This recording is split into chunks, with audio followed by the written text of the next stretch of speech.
చూపును బట్టి తీర్పు తీర్చకు, విశ్లేషణతో సంగతులను తెలుసుకో. చూపును బట్టి తీర్పు తీర్చకు, విశ్లేషణతో సంగతులను తెలుసుకో. పరిశుద్ధ గ్రంథమునే పరిశోధించు, పరిశుద్ధ గ్రంథమునే పరిశోధించు.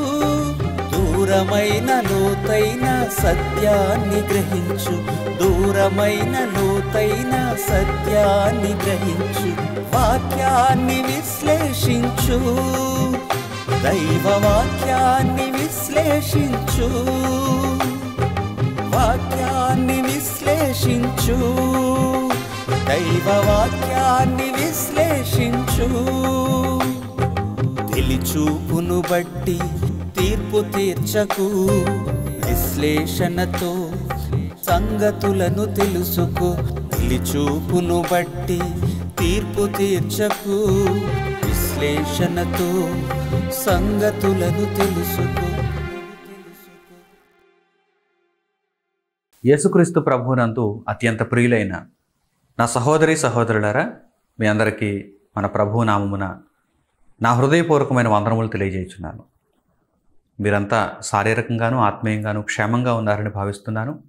దేవుని కృపలో మీరందరూ అభివృద్ధిని అందుచున్నారని కూడా నేను భావిస్తున్నాను. ప్రియులారా, విశ్లేషణ అనే కార్యక్రమానికి మీ అందరికీ స్వాగతం. ప్రతి వారం లోకములో మనుషులందరికీ తెలియవలసినటువంటి విశ్లేషణతో కూడిన జ్ఞానాన్ని అందించే కార్యక్రమం. ఈరోజు కూడా మన దేవుని కృపను బట్టి ఒక చక్కని అంశమును మనం విశ్లేషిద్దాం. ఈరోజు ప్రఖ్యాతిగాంచినటువంటి ఎందరో ప్రముఖులు, గొప్ప గొప్పవారు, వారు అడ్వర్టైజ్మెంట్లు ఇస్తూ ఉంటారు. అంటే ఏవైనా సంస్థకు వీరు రాయబారులుగా పనిచేస్తూ ఉంటారు. క్రీడారంగంలో కావచ్చు, సినీ రంగంలో కావచ్చు, లేక మిగిలినటువంటి రంగాలలో కూడా పేరుగాంచినటువంటి వ్యక్తులు, ప్రముఖులు కొన్ని సంస్థలకు వారు రాయబారులుగా ఉంటూ ఉంటారు. అంబాసిడర్స్. ప్రియులారా, సంస్థల యొక్క ఉత్పత్తులను వీరు ప్రమోట్ చేస్తూ ఉంటారు. మీరు బుల్లితెరలో కావచ్చు, లేక మిగిలిన యూట్యూబ్ మీడియాలలో కూడా మీరు చూడవచ్చు.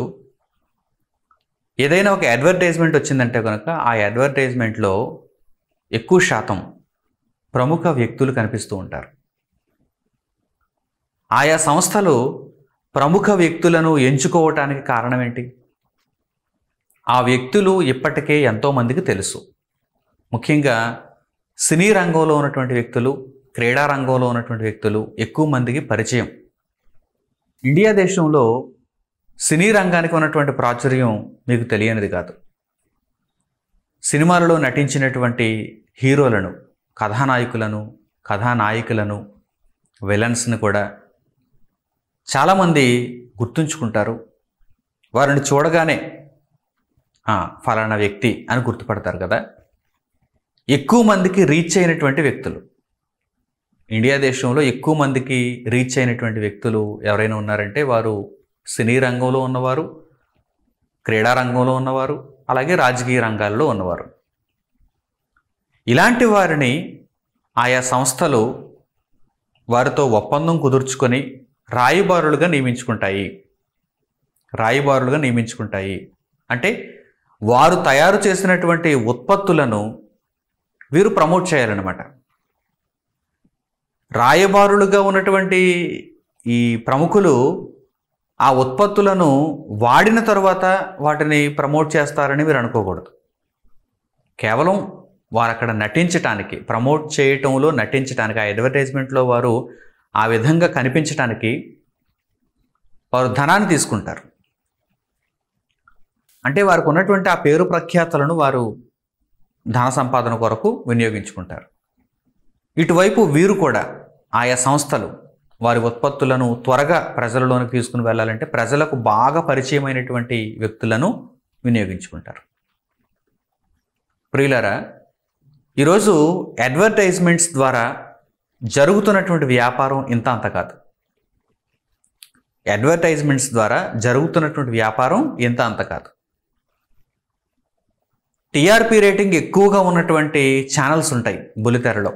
ఒక TV9 కావచ్చు, లేకపోతే ఈటీవీ కావచ్చు, లేకపోతే మా టీవీ, స్టార్మా కావచ్చు, ఏవైనా ఇతర ఛానల్స్ కావచ్చు. టీఆర్పీ రేటింగ్స్ ఎక్కువగా ఉన్నటువంటి ఛానల్స్. ఈ ఛానల్స్లో ప్రైమ్ టైంలో ఏదైనా ఒక ప్రోగ్రామ్ మధ్యలో కానీ లేక స్టార్టింగ్ ఎండింగ్స్లో కానీ ఒక ఉత్పత్తి, దానికి సంబంధించినటువంటి అడ్వర్టైజ్మెంట్ టెలికాస్ట్ చేయాలంటే కనుక లక్షల రూపాయలు చెల్లించాలి. అడ్వర్టైజ్మెంట్ ఎంతోసేపు ఉంటుంది, 1 నిమిషం లేక 30 సెకండ్లు మాత్రమే ఉంటుంది. అంత తక్కువ నిడివి ఉన్నటువంటి అడ్వర్టైజ్మెంట్ టెలికాస్ట్ చేయాలంటే ఆ ప్రైమ్ ఛానల్లో, టీఆర్పీ రేటింగ్ ఎక్కువగా ఉన్నటువంటి ప్రైమ్ ఛానల్లో ప్రైమ్ టైంలో ప్రచురించాలంటే కనుక ఆ టీవీ ఛానల్స్ వసూలు చేసేటువంటి పైకం లక్షల్లో ఉంటుంది. ఆ సంస్థలు లక్షల్లో చెల్లిస్తాయి.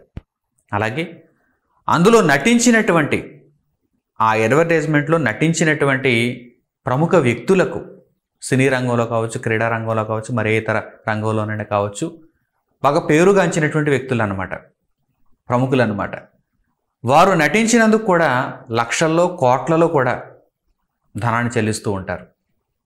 అలాగే వారితో ఒప్పందాలు కూడా చేసుకుంటారు, బాండ్స్ ఒప్పందాలు చేసుకుంటారు. అంటే ఈ సంవత్సరం అంతటికి మీరు మా యాడ్లో ఇన్నిసార్లు నటించాల్సి ఉంటుంది, మా యొక్క ఉత్పత్తిని మీరు ప్రమోట్ చేయాల్సి ఉంటుంది. అలాగే పేపర్లలో కూడా, న్యూస్ పేపర్లలో కూడా ఆ యొక్క ప్రచురణకు సంబంధించినటువంటి అడ్వర్టైజ్మెంట్ వారి ఫోటోలతో చూపించడం జరుగుతుంది. అలాగే పెద్ద పెద్ద హోర్డింగ్స్లో, బయట మనం ప్రయాణం చేస్తూ వెళ్తున్నప్పుడు రోడ్ల మీద, రహదారుల మీద, పెద్ద పెద్ద పట్టణాలలో, జనసందోహం ఎక్కువగా ఉన్నటువంటి ప్రాంతాలలో పెద్ద పెద్ద హోర్డింగ్స్ మీద వారి ఫోటోలు వేసి వారు ఆ ఉత్పత్తిని మనకు పరిచయం చేస్తూ మనలను కొనమంటూ ప్రేరేపిస్తున్నట్టుగా, ప్రోత్సహిస్తున్నట్టుగా కూడా మనకు కనిపిస్తుంది.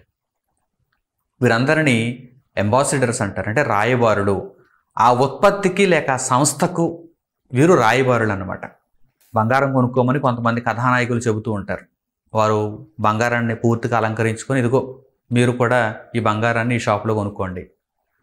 వస్త్రాలను కొనుక్కోమని స్త్రీలను ఎక్కువగా ప్రమోట్ చేస్తూ ఉంటారు, వారిని చూపిస్తూ ఉంటారు. పురుషులను కూడా వస్త్రాలను ప్రమోట్ చేసుకోవడానికి ఆ హోర్డింగ్స్లో చూపిస్తూ ఉంటారు. ప్రియులారా, ఇదంతా ఒక పెద్ద వ్యాపార రంగం. అడ్వర్టైజ్మెంట్ విషయంలో, ఆయా సంస్థలు తయారు చేస్తున్నటువంటి ఉత్పత్తులను అమ్ముకునే విషయంలో, ఆయా దుకాణాలు అమ్ముతున్నటువంటి వస్తువుల విషయంలో, ఇదంతా కూడా ప్రచురణకు సంబంధించి ఇదంతా కూడా ఒక పెద్ద వ్యాపారం. ఎప్పుడైతే ఈ ప్రచురణలు జరుగుతున్నాయో వాటిని చూచినటువంటి ప్రజలు కూడా వెంటనే ఆకర్షితులవుతున్నారు. ఒక పెద్ద ప్రముఖమైనటువంటి వ్యక్తితో అడ్వర్టైజ్మెంట్ ఇస్తే, క్రీడా రంగంలో కానీ, సినీ రంగంలో కానీ, ఒక ప్రముఖమైనటువంటి వ్యక్తితో, అందరికీ రీచ్ అయినటువంటి వ్యక్తితో ఒకవేళ అడ్వర్టైజ్మెంట్ ఇస్తే వారి యొక్క అమ్మకాలు కూడా పెరగడంతో, వారి అమ్మకాలు కూడా వెంటనే పెరుగుతున్నాయి, వారి ఉత్పత్తుల యొక్క అమ్మకాలు పెరుగుతున్నాయి. కనుక వీరు కూడా, ఈ ఉత్పత్తులు తయారు చేస్తున్నటువంటి సంస్థలు కూడా ఆ విధంగానే ఆలోచిస్తున్నారు. లేకపోతే ఊరకనే ఎవరు డబ్బులు ఖర్చు పెట్టరు కదా. దీనిని అంతటినీ ఒక పెద్ద వ్యాపార రంగంగా ఈరోజు మార్చుకున్నారు. ఎప్పుడైతే ఇది ధనంతో కూడుకున్న పనిగా ఉందో అందులో మోసం కనిపిస్తుంది. ఎప్పుడైతే ధనం చోటు చేసుకుందో మోసం ఆటోమేటిక్గా అందులో కనిపిస్తుంది. ఏంటా మోసం? వినియోగదారులు లేకపోతే ప్రజలు కొనుక్కునేవారు, ఆ లబ్ధి పొందేవారు, ఆ ఉత్పత్తులను కొనుక్కునేవారు, ఆ వినియోగదారులకు చివరకు నష్టం కలుగుతుంది.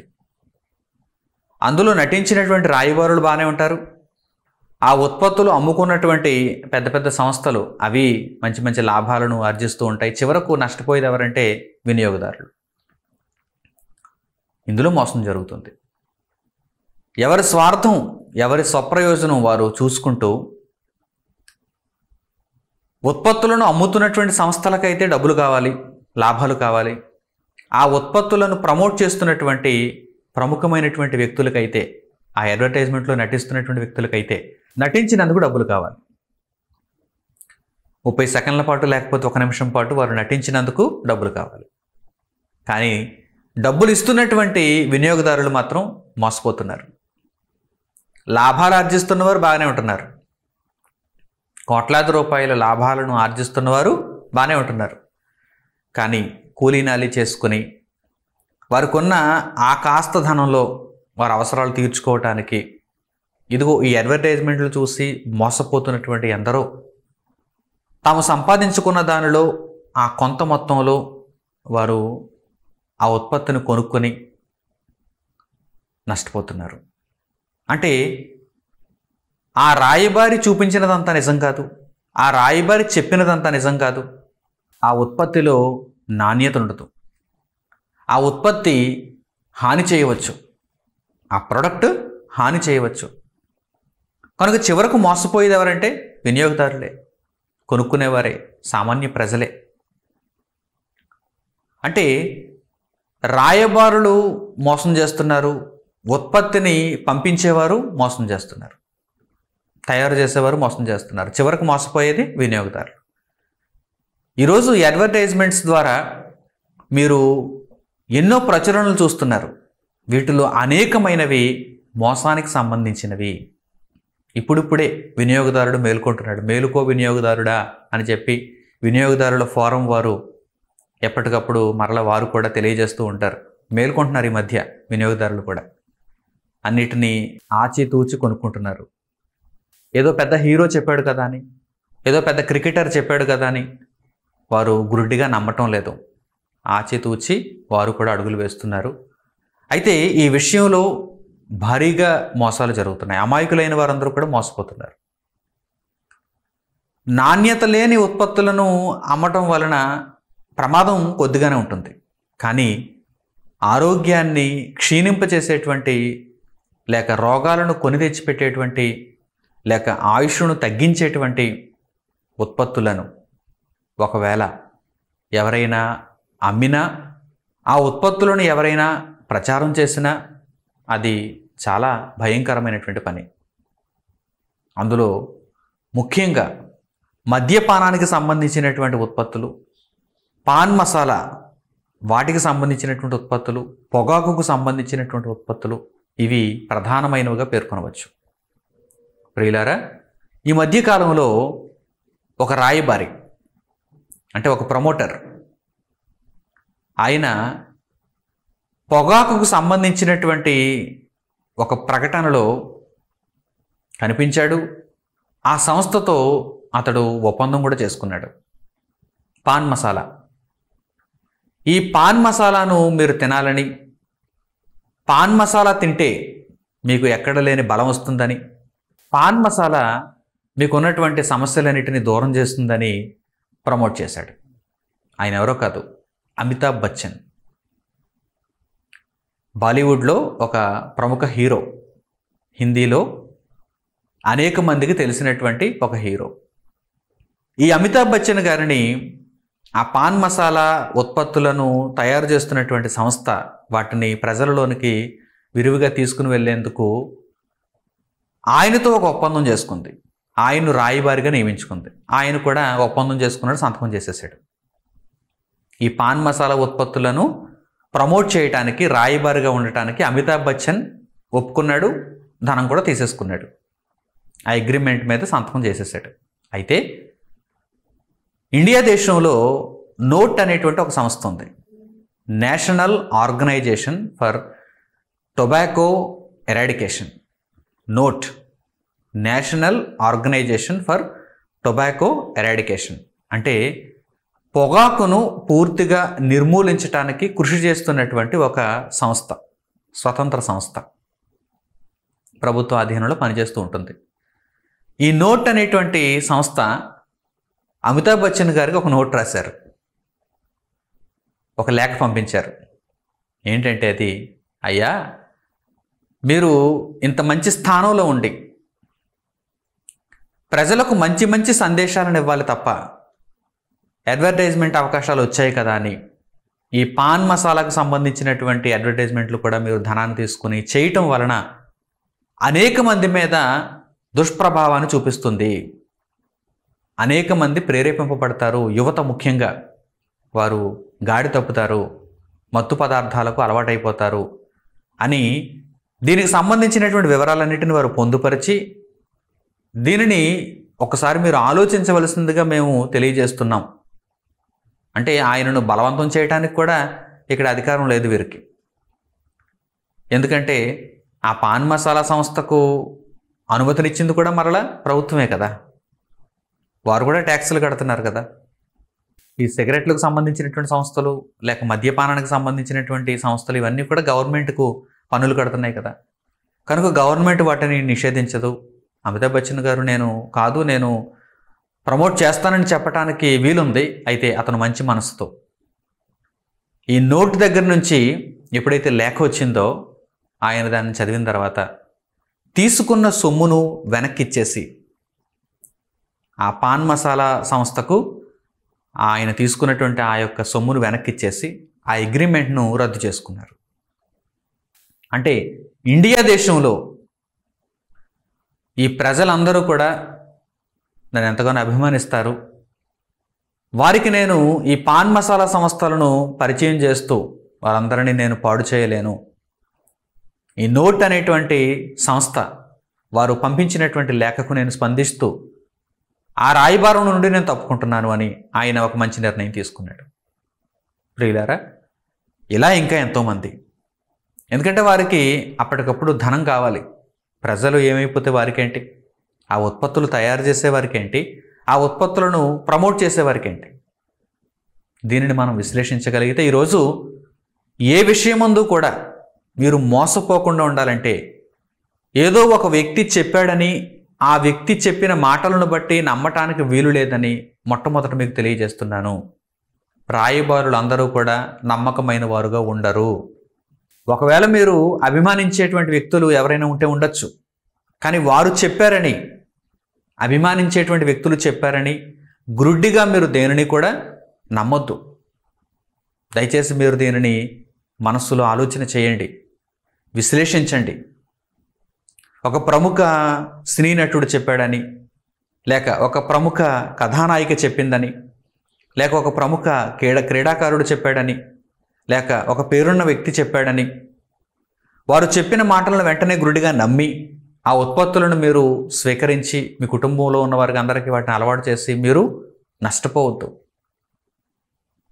దేవుని జ్ఞానం విషయంలో కూడా, దేవుని వాక్యాన్ని మీరు వినే విషయంలో కూడా అభిమానించేటువంటి వ్యక్తులు, నేనైనా కావచ్చు, ఎవరైనా కావచ్చు, అభిమానించేటువంటి వ్యక్తులు బోధ చేస్తున్నారు కదా, వారు చెప్పింది ప్రతిదీ నిజమే అనుకుని మీరు పొరపాటుగా ఆలోచించడానికి కూడా వీలు లేదు. ఎందుకంటే పౌలు గారు ఏమంటున్నారు, మేము చెప్పిన సంగతులు లేఖనముల యందు అలా ఉన్నవో లేవోనని పరిశోధిస్తూ ఘనులుగా ఉన్నారు బెరయ పట్టణస్థులు అని అంటున్నారు ఆయన. కనుక ఎవరు చెప్పినా సరే, మనం అభిమానించే వ్యక్తులు చెబుతున్నారా లేక ఇంకెవరైనా చెప్తున్నారా, ఎవరు చెప్పినా సరే మనం విన్న దానిని మరలా పరిశోధించుకోవాలి. పరిశీలనాత్మకంగా మనం వినాలి. అప్పుడే మనకు దేవుని మీద ప్రేమ ఉన్నట్టు. రాయబారులు మంచివారుగా ఉండాలి. రాయబారులు మంచివారుగా ఉండాలి, నమ్మకమైన వారుగా ఉండాలి. ఎందుకంటే రాయబారుల మాట విని ఎందరో గురుడ్డిగా వెళ్ళిపోతారు కదా. ఈరోజు లోకంలో దీనివలన ఎంతో మోసం జరుగుతుంది, ఎంతో మోసం జరుగుతుంది. అనేక మంది గాడి తప్పటానికి, ప్రక్కదారి పట్టడానికి కారణం వీరు ఇస్తున్నటువంటి ప్రకటనలే, వీరు చేస్తున్నటువంటి ప్రచారాలే. అలాగే దేవుని జ్ఞానం విషయంలో కూడా ఎందరినో గాడి తప్పిస్తున్నారు. ఇదిగో మా అభిమాన పాస్టర్ గారు, బోధకుడు, ఆయన చెప్పాడంటే 100% నిజమే అనుకుంటున్నారే తప్ప అసలు బైబిల్ తెరవాలి, బైబిల్లో చూడాలి, బైబిల్ నేను పరిశోధించాలి, ఈ మాటను ఇలాగే అర్థం చేసుకోవాలా అని ఏనాడైనా ఎవరైనా చదివిన దాఖలాలు మనకు కనిపిస్తున్నాయా? ఎందరో ఈ విషయంలో పొరపాటు పడుతున్నారు. ప్రియులారా, సామెతల గ్రంథంలో దేవుడు తెలియజేసినటువంటి ఒక చక్కని మాటను ఈ సందర్భంలో మీకు పరిచయం చేస్తాను. సామెతల గ్రంథము 13వ అధ్యాయము 17వ వచనం చూడండి. సామెతల గ్రంథము 13వ అధ్యాయము 17వ వచనం.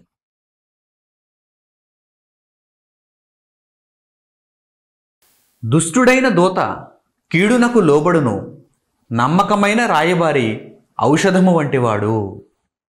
దుష్టుడైన దూత, నమ్మకమైన రాయబారి, ఇద్దరున్నారు ఇక్కడ. దుష్టుడైన దూత కీడునకు లోబడును, డబ్బిస్తే ఏమైనా చేస్తారు. దుష్టులైన దూతలు. వారు దుష్టులైన దూతలని వీరికి తెలుసా? ఆ ప్రకటనలు చూచేటువంటి అమాయకపు ప్రజలకు తెలుసా? తెలియదు. వారు దుష్టులైన దూతలని వీరికి తెలియదు. అంటే ఆ అడ్వర్టైజ్మెంట్లో నటించడానికి వారు ఎన్ని కోట్లు తీసుకున్నారో వీరికి తెలియదు. స్వార్థ ప్రయోజనం కోసం వారు అలా నటించారని వీరికి తెలియదు. నిజానికి వారు ఆ ఉత్పత్తులను స్వీకరిస్తారా, ఆ ఉత్పత్తులను వారు వాడతారనేది వీరికి తెలియదు. జస్ట్ ఒక 30 సెకండ్లో లేకపోతే ఒక నిమిషం పాటు వారు చెప్పింది విని వారు కూడా వీటినే స్వీకరిస్తున్నారేమో అనుకుని, వారు కూడా వీటినే నిరంతరం వాడుతున్నారేమో అనుకుని, మేము కూడా వాటిని వాడితే అంత తెల్లగా అయిపోతాం అనుకుని, మేము కూడా వాటిని వాడితే అంత దగదగా మెరిసిపోతాం అనుకుని, మేము కూడా వాటిని వాడితే కండలు తిరిగినటువంటి దేహం మాకు వస్తుందనుకుని, మేము కూడా వాటిని వాడితే కొండల మీద నుండి కూడా మేము దూకగలమని. చూసారా? అనేక మంది మోసపోతున్నారు. దుష్టులైన దూతలను చూసి అనేక మంది మోసపోతున్నారు. వారు కీడుకు లోబడేవారు. దుష్టులైన దూతలు కీడుకు లోబడేవారు. డబ్బిస్తే ఏమైనా చేస్తారు వారు. కోట్ల రూపాయలు వారి చేతుల్లో పెడితే వారు ఏమైనా చేస్తారు. వారి దగ్గర ఉన్నటువంటి పేరు పలుకుబడి ఉపయోగించుకొని అమాయకులను మోసం చేయటానికి వారు ఏమాత్రం వెనుకాడరు. డబ్బిస్తే ఏమైనా చేస్తారు. అయితే నమ్మకమైన రాయబారి ఒకడున్నాడు. నమ్మకమైన రాయబారి, ఔషధము వంటివాడు. అలాంటి రాయబారులు ఈరోజు లోకంలో అడ్వర్టైజ్మెంట్లోనూ కనిపించడం లేదు, దేవుని వాక్యాన్ని ప్రచురణ చేయటంలో కూడా కనిపించడం లేదు. నమ్మకమైన రాయబారిగా ఉంటే అతడు ఔషధము వంటివాడు. అంటే అతడు చెప్పిన మాటల వలన కొందరైనా బ్రతికింపబడతారు, రక్షింపబడతారు. ఈరోజు అలాంటి మాటలు చెప్పేటువంటి రాయబారులు ఎందరూ ఉన్నారండి. లోకంలోనూ లేరు, దేవుని వాక్యాన్ని ప్రకటించేవారిలోనూ లేరు. ఎవరికి వారి స్వార్థ ప్రయోజనం. నా వెంట మనుషులను రప్పించుకోవాలని, నా తరపున వీరందరినీ ఉంచుకోవాలని, నాదంటూ ఒక బోధగా ఉండాలని ఆలోచిస్తున్నారు తప్ప, నేను చెప్పింది వీరందరూ విని పడి ఉండాలని ఆలోచిస్తున్నారు తప్ప, దేవుని మాటలను పరిశోధింపచేయాలని చాలా తక్కువ మంది ఆ విధంగా బోధ చేస్తున్నారు. మిగిలిన వారందరూ కూడా స్వార్థ ప్రయోజనాల కొరకు బోధను త్రిప్పేస్తున్నారు. అలాగే లోకంలో అడ్వర్టైజ్మెంట్స్, ఇక వారందరూ అలాగే మారిపోతున్నారు. దుష్టుడైన దూత కీడుకు లోబడును, నమ్మకమైన రాయబారి ఔషధము వంటివాడు. అంటే ఎవరి మాటలైతే మనం వింటున్నామో, ఏ రాయబారం అయితే మనకు మంచి చేస్తుందో అలాంటి రాయబారులు మనకు ఎల్లప్పుడూ ఎలా ఉంటారంటే ఒక ఔషధంలా ఉంటారు. ఒక ఔషధంలా ఉంటారు. ఔషధాలు ఏం చేస్తాయి? మనకు మేలు చేస్తాయి, ఆరోగ్యాన్ని ఇస్తాయి, మనల్ని బ్రతికిస్తాయి. ఇప్పుడు రాయబారులు కూడా ఎలా ఉండాలి? మనకు ఔషధం వంటి వారుగా ఉండాలి తప్ప కీడుకు లోబడి మనలను నాశనం చేసేవారుగా ఉండకూడదు. నాశనం చేసేవారుగా ఉండకూడదు.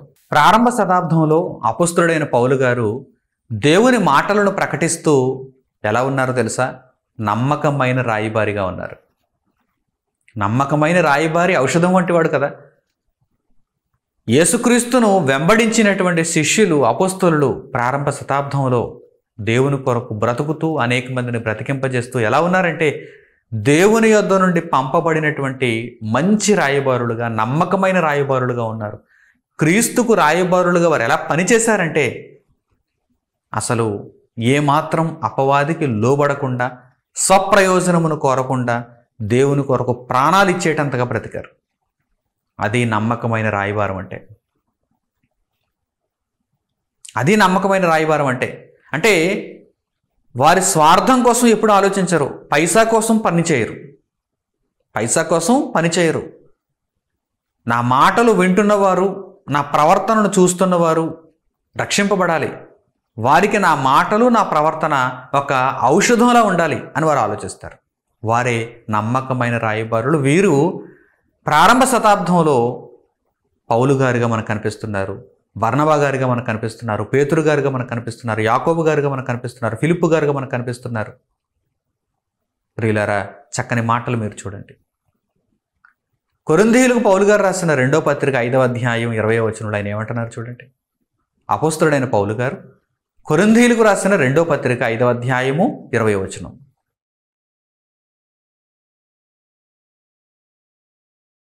కావున దేవుడు మా ద్వారా వేడుకొనినట్టు మేము క్రీస్తుకు రాయబారులమై దేవునితో సమాధానపడుడని క్రీస్తు పక్షముగా మిమ్మును బతిమాలుకొనుచున్నాము. క్రీస్తుకు రాయబారులైనటువంటి అపొస్తలుడైన పౌలు గారు, మిగిలిన అపొస్తలులు సంఘములో దేవుని పరిచారకులు, ప్రభు సేవలో పాలిభాగస్థులు. వారందరూ క్రీస్తుకు రాయబారులుగా ఎలా ఉన్నారో చూడండి. మేము క్రీస్తుకు రాయబారులమై దేవునితో సమాధానపడుడని మిమ్మును బతిమాలుకొనుచున్నాము అంటున్నారు. దేవునితో సమాధానపడుడని మిమ్మును బతిమాలుకొనుచున్నాము. నమ్మకమైన రాయబారి ఒక ఔషధంగా ఉండడం అంటే ఇదే. నమ్మకమైన రాయబారి ఒక ఔషధంగా ఉండడం అంటే ఇదే. మనుషులను దేవునితో సమాధానపరుచుతాడు. వారికి దేవుని వాక్యం చెప్పి, వారిని దేవుని వాక్యంలో నిలబెట్టి, వారందరికీ ఒక ఔషధంగా ఉంటాడు. వారందరికీ ఒక ఔషధంగా ఉంటాడు నమ్మకమైన రాయబారి. స్వార్థం కోసం ఆలోచించకుండా మనుషులను బ్రతికించడమే ఒక పరమావధిగా పెట్టుకుంటాడు. ప్రియులారా, పౌలు గారు ఇక్కడ అదే అంటున్నారు. మేము క్రీస్తుకు రాయబారులమై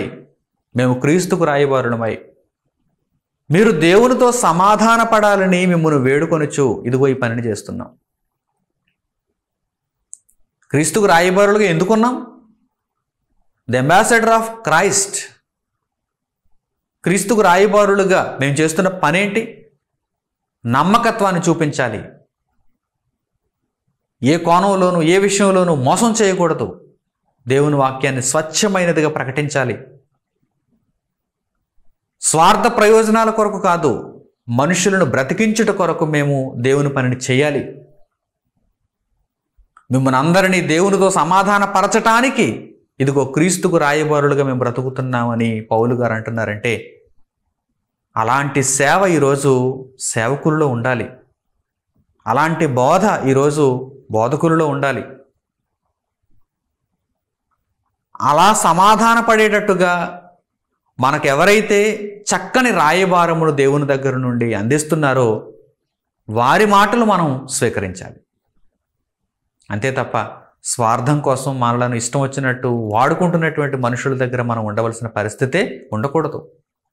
దేవుని విషయంలో కూడా, లోకం విషయంలోనూ కూడా వారి స్వార్థం వారు చూచుకొని, వారి డబ్బు వారు మూట కట్టుకొని, మనం ఎలా పోతేలే అన్నట్టుగా, మనుషులంతా ఎలా పోతేలే అన్నట్టుగా వారు దుష్టులైన దూతలుగా, దుష్టులైన రాయబారులుగా ఉండి కీడుకు లోబడితే వారి మాటలు మనం ఎందుకు వినాలి చెప్పండి? మనం నష్టపోతాం కదా. వారిని ఎందుకు మనం వెంబడించాలి చెప్పండి? మనం నష్టపోతాం కదా. దేవుడు ఈ రహస్యాలన్నిటిని ముందుగా ఎందుకు తెలియజేశాడు? మనం మారుతామని, మనం మెలకువగా ఉంటామని, మనం మోసంలో పడిపోకుండా ఉంటామని. ప్రియులారా, ఈ సంగతులను గ్రహించిన తర్వాత మీరు మేల్కొన్న వారై, లోకంలో అయితే వినియోగదారుడా మేల్కో అని లోకంలో ఉన్నవారు చెబుతారు. మరి దేవుని పక్షాన అయితే, దేవుని మాటల విషయంలో అయితే, దేవుని బోధ విషయంలో అయితే దేవుడే చెప్పాలి, దేవుడే చెప్పించాలి. మేలుకో ఓ క్రైస్తవుడా, మేలుకో. పంపబడిన రాయబారులు నమ్మకస్తులా కాదా నీవే పరీక్షించాలి. ఎందుకంటే ముందుగా నేను రాయించానంటున్నాడు దేవుడు. క్రీస్తు పేరట అనేకులు వస్తారు. ముందుగా దేవుడు రాయించాడు. అనేకులను మోసగిస్తారు. ముందుగా దేవుడు రాయించాడు. సూచక్రియలు, మహత్కార్యాలు, అద్భుతాలు క్రీస్తు పేరట చేస్తారు. ముందుగా దేవుడు రాయించాడు. అనేకులను మోసగిస్తే ఆ మోసంలో మీరు పడిపోకూడదని దేవుడు తెలియజేస్తున్నాడు. నమ్మకమైన రాయబారులు ఎవరో గ్రహించి ఆ రాయబారులు చెప్పిన విషయాలను మీరు స్వీకరించి దేవునితో సమాధాన పడాలి. మీ రక్షణను మీరు కాపాడుకోవాలి. పరలోక రాజ్యానికి మీరు అర్హులు కావాలి. దీనినే దేవుడు తెలియజేస్తున్నాడు. ఈ విశ్లేషణలో ఈ విషయాన్ని దేవుడు ఉన్నతంగా తెలియజేస్తున్నాడు. స్వార్థ ప్రయోజనం కోసం ఎవరైతే బ్రతుకుతారో వారు మిమ్మును పాతాళానికి నడిపిస్తారు, వారు పాతాళానికి వచ్చేస్తారు. కనుక అటువంటి బోధలో ఉండటం వలన, అటువంటి ప్రవర్తనను మీరు అనుసరించడం వలన నష్టపోతారని దేవుడు తెలియజేస్తున్నాడు. పౌలు గారి చేత దేవుడు పలికించినటువంటి మరో మాట చూడండి, అద్భుతమైనటువంటి సంగతి. కొరింథీయులకు పౌలు గారు రాసిన మొదటి పత్రికలో 10వ అధ్యాయము 32వ వచనం నుంచి, అపొస్తలుడైన పౌలు గారు కొరింథీయులకు రాసిన మొదటి పత్రిక 10వ అధ్యాయము 32వ వచనం నుంచి చూడండి.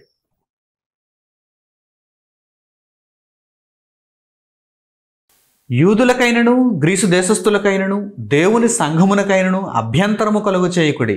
ఇలాగూ నేను కూడా స్వప్రయోజనమును కోరక అనేకులు రక్షింపబడవలెనని వారి ప్రయోజనమును కోరుచు అన్ని విషయములలో అందరినీ సంతోషపెట్టుచున్నాను. ఎవరికి అభ్యంతరం కలుగు చేయకుండా, అంటే ఎవరిని ఇబ్బంది పెట్టకుండా, ఎవరిని నాశనం చేయకుండా అందరి ప్రయోజనాన్ని కోరుచు. నేను నా స్వప్రయోజనాన్ని కోరటం లేదు, అందరి ప్రయోజనాన్ని కోరుచు, అందరినీ సంతోషపెట్టుచు, అందరినీ దేవునితో సమాధాన పెట్టుచు. దేవుని బోధలో నడిపించడానికి పౌలు గారు చేస్తున్నటువంటి కృషి ఇంత అంత కాదు. ఆయన ఒక గొప్ప రాయబారి, కానీ ధనానికి లొంగిపోయాడా? పేరు ప్రఖ్యాతలకు లొంగిపోయాడా? లోకమందున్న ఏదైనా ఒక అధికారానికి ఆయన లొంగిపోయాడా? సుఖానికి ఆయన లొంగిపోయాడా? తన శరీరమును నలుగుగొట్టుకున్నాడు. ఇది ఒక మంచి ఉదాహరణ. పౌలు గారు మనకు ఒక చక్కని ఉదాహరణ. అంతకుముందు మన ప్రభు అయిన యేసుక్రీస్తు మార్గదర్శి ఆయన ఒక గొప్ప ఉదాహరణ. దేవుని యొద్ద నుండి పంపబడిన ఆయన దేవుని బోధను తిప్పేశాడా? మార్చేశాడా? స్వప్రయోజనాన్ని కోరుకున్నాడా? తండ్రి బోధనే తెలియజేశాడు. అలాగే క్రీస్తును పోలి నడుచుకున్నటువంటి పౌలు గారు కూడా క్రీస్తు బోధనే తెలియజేశారు. ఇప్పుడు మనము కూడా క్రీస్తును పోలి, అపొస్తలుడైన పౌలు గారు క్రీస్తును పోలి ఎలాగైతే నడుచుకున్నారో మనం కూడా క్రీస్తును పోలి నడుచుకుంటూ ఎలా ఉండాలి? నమ్మకమైన రాయబారులుగా ఉండాలి. అందరినీ సంతోషపెట్టునట్లుగా, అంటే అందరికీ మేలు చేయాలి, అందరికీ మంచి చేయాలి. దేవుని నుండి వారిని వేరు చేయకూడదు. దేవునితో వారిని సమాధానపరచాలి. గ్రీసు దేశస్థులకైనా యూదులకైనా దేవుని సంఘానికైనా అభ్యంతరం కలుగు చేయకుండా అందరినీ సంతోషపెట్టడానికి నమ్మకమైన రాయబారిగా అన్ని విషయాలలో ఎంతో చక్కని ఆలోచన కలిగిన వారై నాటి ప్రారంభ శతాబ్దపు అపోస్తలులు దేవుని సేవ చేశారు. మరి నేడు అటువంటి వారు కనిపిస్తున్నారా? కనుక మనం జాగ్రత్త పడాలి. అంత్య దినములలో, చివరి కాలంలో, చివరి గడియలలో మనం చాలా జాగ్రత్తగా ఉండాలి. మేల్కోవాలి. జాగరూకతతో దేవుని బోధను, ఆ మార్గమును మనం కాపాడుకోవాలి. నమ్మకమైన రాయబారి ఔషధం కనుక ఆ నమ్మకమైన రాయబారి దగ్గర మనం ఉండాలి. మనము దేవుని వాక్యాన్ని ప్రకటిస్తున్నప్పుడు, నలుగురికి దేవుని వాక్యాన్ని పరిచయం చేస్తున్నప్పుడు మనము కూడా నమ్మకస్తులైన రాయబారులుగా ఉండాలి. దుష్టుడైన దూత తను నాశనం చేసుకుంటాడు, అనేక మందిని నాశనానికి నడిపిస్తాడు. కనుక చక్కని నిర్ణయంతో మేల్కొన్నవారై ఇక మీదట దేవుని వాక్యాన్ని వినే విషయంలో, దేవుని వాక్యాన్ని నేర్చుకుని దాని ప్రకారం ప్రవర్తిస్తూ అనేకులకు ప్రకటించే విషయంలో కూడా మీరు తగు జాగ్రత్త కలిగిన వారుగా ఉంటారని హృదయపూర్వకంగా కోరుకుంటూ ఈ విశ్లేషణను ఇంతటితో ముగిస్తున్నాను. తండ్రి అయిన దేవునికి ప్రార్థనలు ఏకీభవించండి. మహోన్నతుడును మహాపరిశుద్ధుడనైన మా కన్న తండ్రి, మీరు అనుగ్రహించిన ఈ జీవము కలిగిన సందేశము కొరకు మా హృదయపూర్వకమైన కృతజ్ఞతాస్తుతులు మీకు చెల్లిస్తున్నాము. లోకమందు తండ్రి ఎన్నో విషయాలలో ఎంతోమంది ప్రజలను మోసం చేస్తూ పబ్బం గడుపుకుంటున్నారు. స్వార్థ ప్రయోజనాన్ని కోరి తండ్రి ధనానికి లొంగిపోయి అసత్యాన్ని ప్రచారం చేయటానికి వారు ముందుకొస్తున్నారు. అలాగే దేవుని బోధన చేసేవారిలో కూడా ధనమునకు ఆశపడి దానికి లొంగిపోయి, లోకమందున ఆశలకు లొంగిపోయి మీ వాక్యాన్ని సత్యము నుండి అసత్యమునకు మార్చేస్తున్నారు. అట్టివారి విషయంలో వినేవారు జాగ్రత్త పడాలని మీరు చేసిన హెచ్చరికలు ఎంతో మేలైనవి, వారి బ్రతుకులను మార్చేవి, వారిని కాపాడేవి. కనుక తండ్రి చక్కని నిర్ణయం తీసుకోగలగటానికి వినేవారందరికీ మీ కృపను అనుగ్రహించండి. నమ్మకమైన రాయబారులను అనుసరించడానికి వారు మనోనేత్రములు తెరుచుకునేటట్టుగా వారికి సహాయం చేయండి.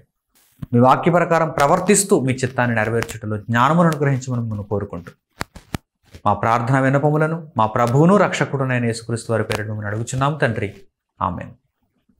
మన తండ్రి అయిన దేవుని ప్రేమ, మన రక్షకుడైన యేసుక్రీస్తు వారి కృప, పరిశుద్ధాత్మను అన్యోన్య సహవాసము మనందరికీ సదాకాలం తోడే నడిపించును గాక. ఆమేన్. అందరికి వందనములు. సెలవు.